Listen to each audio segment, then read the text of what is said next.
Salve, salve galerinha, tudo bem com vocês? Evandro Marques por aqui para a resolução de mais uma questãozinha hoje, metabolismo energético, uma questão aí proposta no Enem 2015. Antes, porém, uma perguntinha, tá inscrito no canal? Não? Olha, enquanto eu monto aqui, aproveita para inscrever e também ativar o sininho para receber notificações. Toda semana, galera, questões resolvidinhas com dicas importantes para Enem e vestibular. E aí, inscreveu? Tá no ponto? Então vem comigo. Enem 2015, galera. Normalmente, as células do organismo humano realizam a respiração aeróbica, na qual o consumo de uma molécula de glicose gera 38 moléculas de ATP.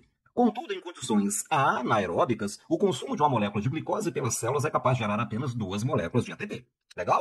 Ele dá esse gráficozinho aqui pra gente, né? Consumo de glicose, e aqui embaixo, concentração de oxigênio. E aí vem o comando da questão. Qual curva representa o perfil de consumo de glicose? Olha o que ele está pedindo, tá? Consumo de glicose para a manutenção da homeostase de uma célula que inicialmente está em condição anaeróbica e é submetida a um aumento gradual da concentração de oxigênio. Perfeito? Legal? Então ele dá pra gente aí esse gráficozinho, né, galera? Nesse gráfico a gente tem aqui embaixo a concentração de oxigênio aumentando nesse sentido, né? E aqui a gente tem o consumo de glicose.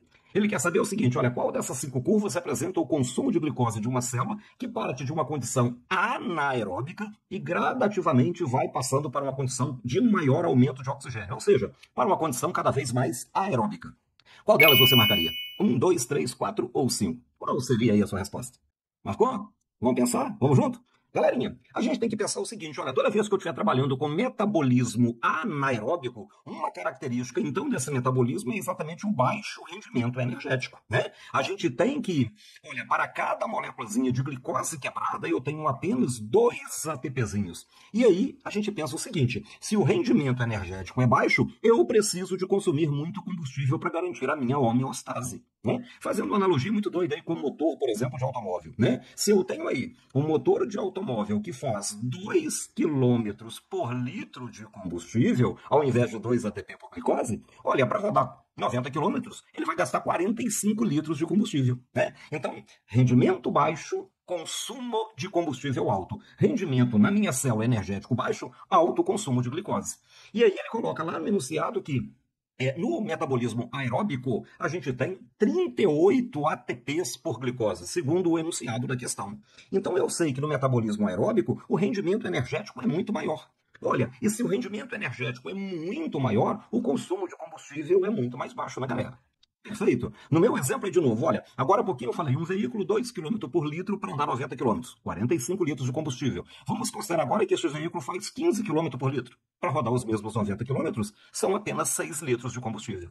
Legal? Então, o que eu vou pensar nesse meu gráfico? Que quando eu estiver em condição anaeróbica, eu vou ter um consumo de glicose muito alto. E à medida que a gente for passando para a condição aeróbica, eu vou tendo cada vez maior o rendimento energético e, consequentemente, cada vez um consumo de glicose menor.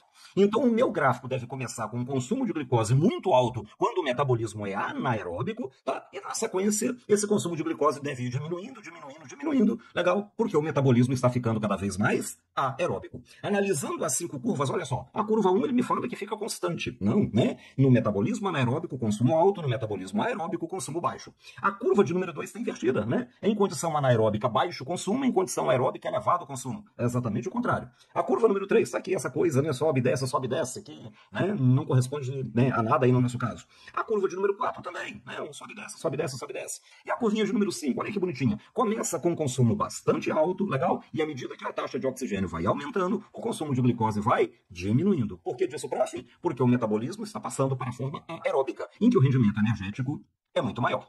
Legal? Bacaninha? Então, para essa questãozinha aí do Enem, resposta letrinha E, curva de número 5.